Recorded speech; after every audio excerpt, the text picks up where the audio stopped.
Konsepsi Immaculata, Anda pasti pernah dengar istilah ini kan? Apalagi kalau sudah mendekati tanggal 8 Desember. Tapi, apa sih sebetulnya artinya? Nah, ini adalah salah satu keyakinan yang paling sering disalahpahami. Dan hari ini, kita akan coba bedah tuntas. Jawaban dari pertanyaan ini tuh, ya, ada di jantung kepercayaan Katolik.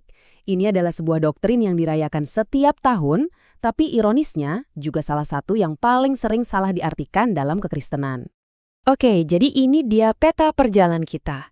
Pertama, kita bakal bahas definisinya dulu biar nggak salah kaprah. Terus kita gali landasan teologisnya. Habis itu kita lihat sejarahnya yang panjang sampai jadi dogma. Kita bandingkan juga sama pandangan gereja lain. Dan terakhir kita lihat warisannya dalam seni dan iman. Yuk kita mulai? Oke, bagian pertama. Kita langsung ke intinya aja ya, buat menjernihkan kesalahpahaman terbesar yang sering banget terjadi.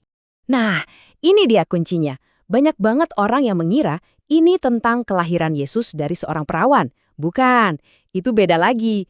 Poin utamanya, seperti yang bisa Anda lihat, ini semua tentang Maria. Keyakinan ini spesifik tentang momen ketika Maria dikandung di rahim ibunya, di mana ia secara istimewa dibebaskan dari dosa asal. Biar makin jelas, kita sandingkan langsung ya. Di satu sisi, konsepsi Immaculata, ini soal konsepsi Maria yang bebas dari dosa. Di sisi lain, kelahiran perawan. Nah, ini baru soal konsepsi Yesus oleh Roh Kudus. Dua hal yang sangat berbeda, tapi memang sering banget ketukar. Oke, sekarang kita udah tahu apa itu konsepsi Immaculata. Pertanyaan logis berikutnya adalah, kenapa Gereja Katolik meyakini hal ini? Apa sih dasar pemikirannya? Inilah kalimat penentunya, yang diucapkan oleh Paus Pius IX pada tahun 1854. Pernyataan inilah yang secara resmi mengangkat keyakinan ini menjadi sebuah dogma, yang artinya ini adalah ajaran sentral yang wajib diimani oleh umat Katolik. Dasarnya bisa kita bagi jadi 3 lapis. Pertama, dari Alkitab, sapaan malaikat Gabriel ke Maria sebagai penuh rahmat, ini ditafsirkan sebagai tanda kesuciannya yang luar biasa. Kedua, ada argumen teologis. Untuk menjadi bait Allah, tempat Kristus dikandung, Maria haruslah wadah yang paling murni. Dan yang ketiga, ini konsep yang menarik banget. Rahmat penebusan Yesus itu seolah-olah diterapkan mundur untuk melindungi ibunya dari dosa sejak awal. Tapi, jangan dikira penetapan dogma ini terjadi dalam semalam. Wah, nggak sama sekali. Gagasan ini melewati perdebatan teologis yang panjang dan sengit selama berabad-abad. Perjalanannya butuh ratusan tahun loh.